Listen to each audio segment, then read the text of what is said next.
नमस्कार दोस्तों, मेरा नाम सतपाल सैनी है और मैंने 2018 में आईआईटी रोपड़ से पास आउट हूँ और अभी तक मुझे लगभग 7.5 या 8 साल का एक्सपीरियंस हो गया आईआईटी जेईई को पढ़ाते हुए।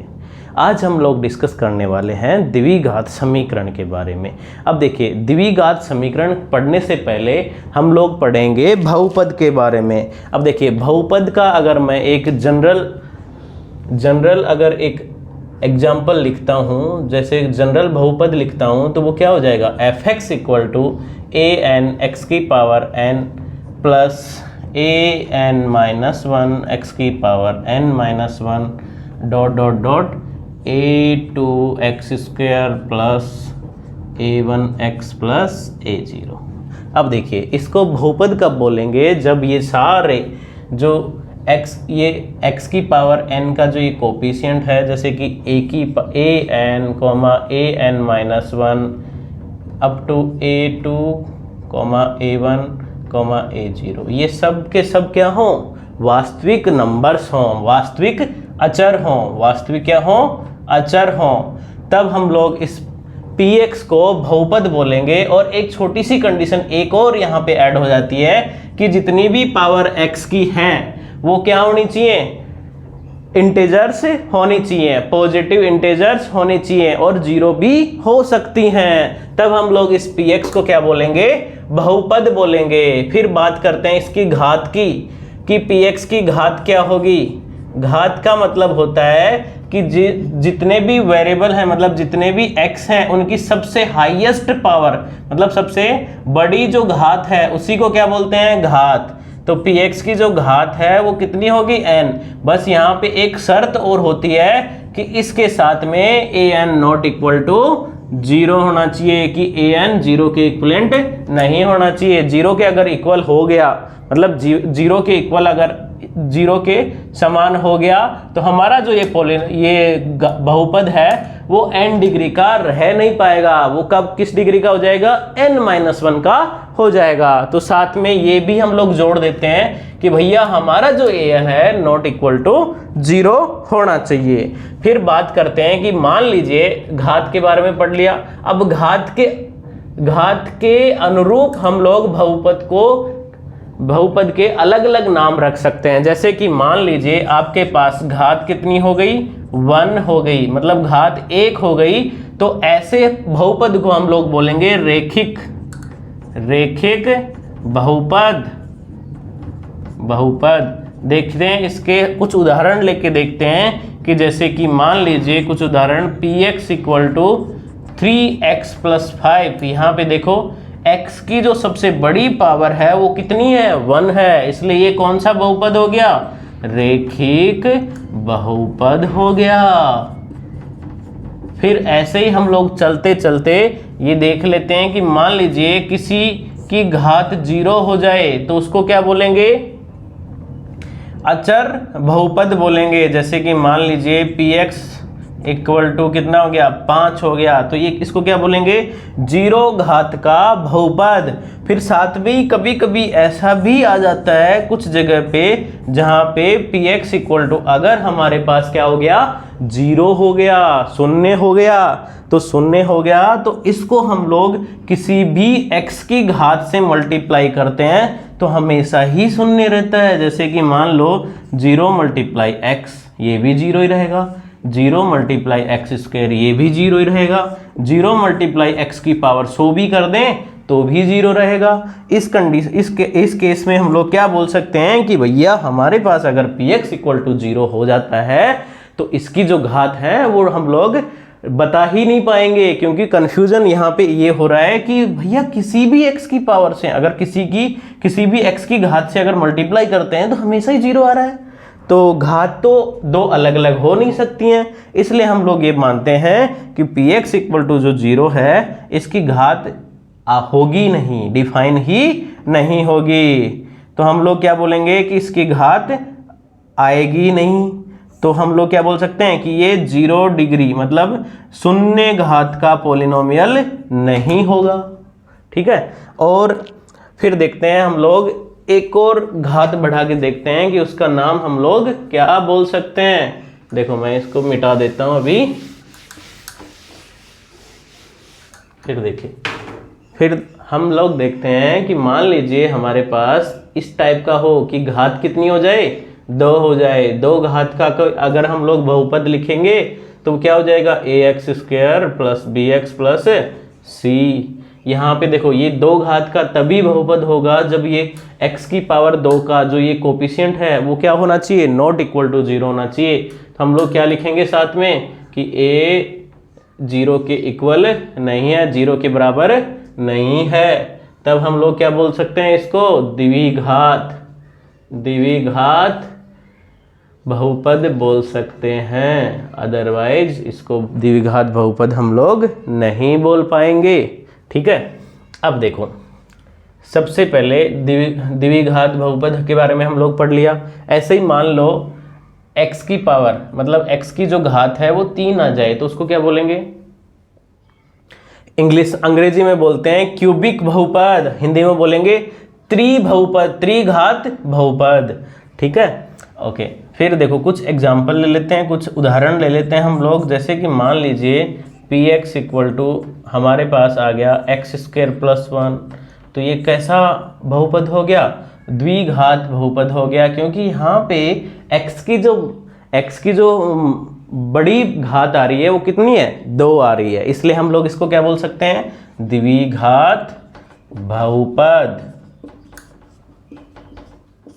ठीक है, फिर और आगे देखते हैं कि इनके मूलों के बारे में हम लोग कैसे बता पाएंगे। तो सबसे पहले देखिए हम लोग कुछ ऐसा डिस्कस करने वाले हैं, यहाँ पे घात के बारे में सब लोग समझ गए। फिर बात करते हैं समीकरण की, समीकरण क्या होता है, और सर्वसम्मिका क्या होती है। देखो समीकरण का मतलब क्या है कि कोई भी 2 बहुपद आप इक्वल कर दीजिए, मतलब एक दूसरे के बराबर कर दीजिए, तो उसको हम लोग क्या बोल सकते हैं, समीकरण बोल सकते हैं। बट सर्वसम्मिका का थोड़ा सा मतलब अलग हो जाता है। इसका मतलब क्या हो जाएगा कि अगर मान लीजिए आप सर्वसम्मिका बना रहे हैं तो वहां पे जो चर है वो चर सभी मानों के लिए अगर सत्य हो जाता है तो उसको हम लोग क्या बोल देंगे, सर्वसम्मिका बोल देंगे। जैसे कि देखो समीकरण का कोई उदाहरण लेते हैं, उदाहरण तो क्या हो जाएगा, समीकरण का उदाहरण लेते हैं तो x square plus 1 equal to 2x कर दीजिए, ये क्या हो गया, समीकरण हो गया। अब यहाँ पे देखो x के सभी मानों के लिए, मतलब इस चर के सभी मानों के लिए ये सत्य नहीं हो सकता, इसलिए सिर्फ इसको समीकरण बोलेंगे। सर्वसम्मिका, देखो सर्वसम्मिका का मतलब क्या हो गया, x प्लस 3 का पावर 2 मतलब घात 2 इक्वल टू, अगर हम लोग ऐसा इस बहुपद के इक्वल कर दें x square plus 6x plus 9 के, तो इस चर की वैल्यू आप कुछ भी रखिए, ये और ये दोनों बराबर रहेंगे, इसलिए हम लोग इसको क्या बोल सकते हैं, सर्वसम्मिका। अब देखो सर्वसम्मिका के बारे में आप समझे कि x की मतलब चर की कोई भी वैल्यू, मतलब पूरे रियल नंबर में से उठा के कुछ भी रख दीजिए, अगर वो सभी के लिए सत्य रहेगा तो उसको क्या बोलेंगे, सर्वसम्मिका। ठीक है, और समीकरण किसको बोलेंगे, जो सभी चर के लिए सही नहीं हो तो उसको क्या बोल देंगे, समीकरण बोल सकते हैं। ओके, अब देखो कुछ एग्जांपल ले लेते हैं कि मान लीजिए हमारे पास द्विघात समीकरण है ax square plus bx plus c, ये सर्वसम्मिका कब होगा, ये सर्वसम्मिका तभी होगा जब x की मतलब इस चर की वैल्यूज कुछ भी रखें तो ये हमेशा ही 0 आ जाए, तब हम लोग इसको क्या बोल सकते हैं, सर्वसम्मिका। तो ये एक ही केस में सर्वसम्मिका बन सकता है जब a equal to b equal to c हो। इसी कंडीशन में, मतलब इसी परिस्थिति में हम लोग x की कोई भी वैल्यू रखेंगे तो ये हमेशा ही कितना आएगा, 0 आ जाएगा। ठीक है, यहाँ तक ठीक है। फिर हम लोग कुछ आगे देखते हैं, आगे बढ़ते हैं, फिर मूलों के बारे में देखते हैं थोड़ा सा। तो मूलों के बारे में देखते हैं कि भाई कोई भी आपके पास द्विघात समीकरण है तो उसके मूल कैसे होंगे। मूल देखिए, सबसे पहले हम लोग कोई एक समीकरण ले लेते हैं, ax square plus bx plus c equal to 0।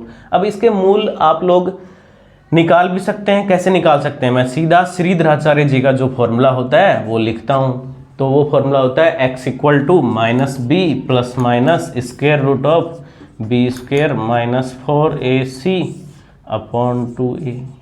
ये हमारे पास x की वैल्यूज़ के लिए आएगा। अब देखो, अब यहाँ पे एक चीज़, एक नाम आता है विविक्तिकर। विविक्तिकर किसको बोलते हैं? बी स्क्वायर माइनस 4ac को क्या बोलते हैं? विविक्तिकर बोलते हैं। अगर ये विविक्तिकर d ग्रेटर देन 0 हो जाए, मतलब 0 से अगर बड़ा हो जाए, तो आपके मूल वास्तविक होंगे।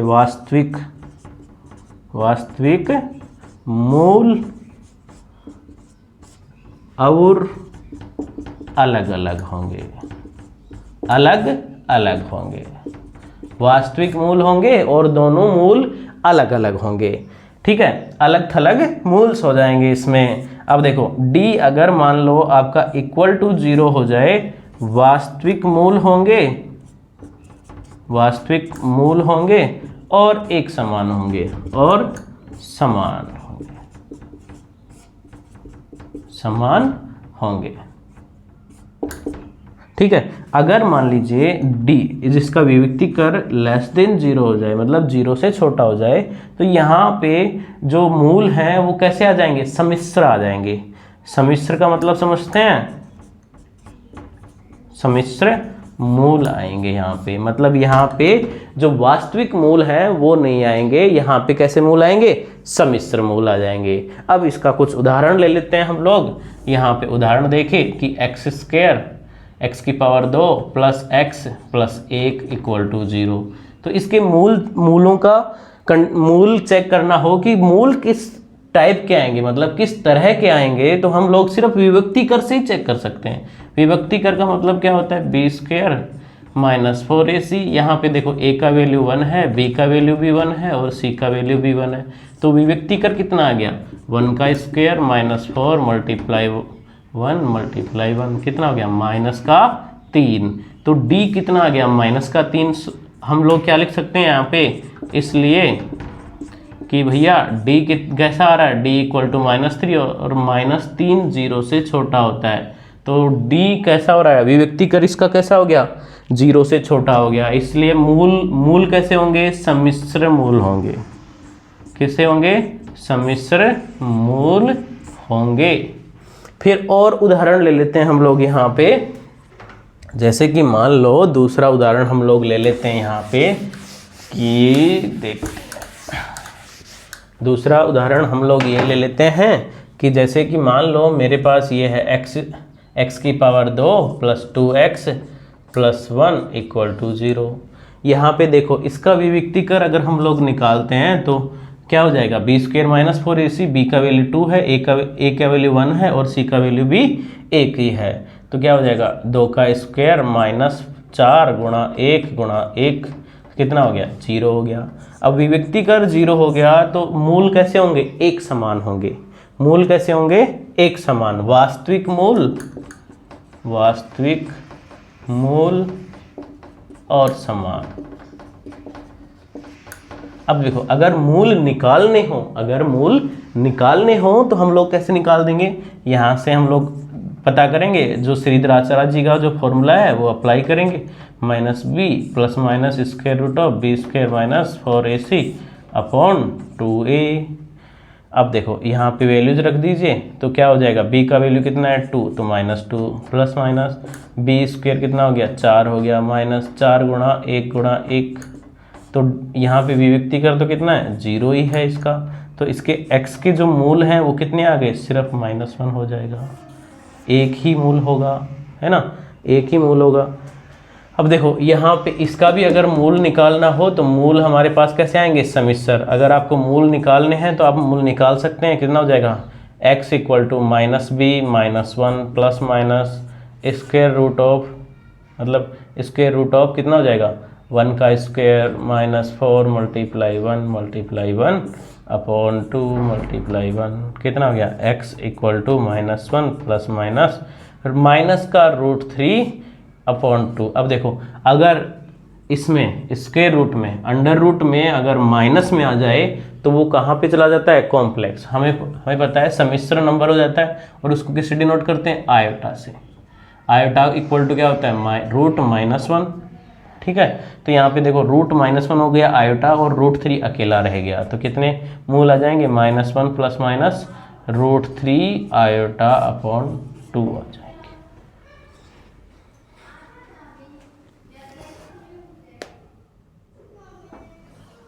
फिर थोड़ा सा कुछ और देखते हैं हम लोग इसके बारे में।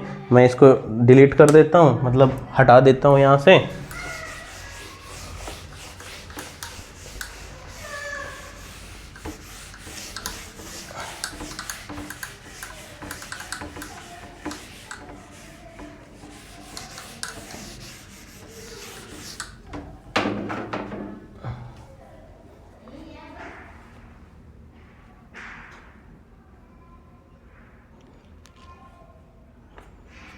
अब देखो हम आगे देखते हैं मूलों और गुणांकों में,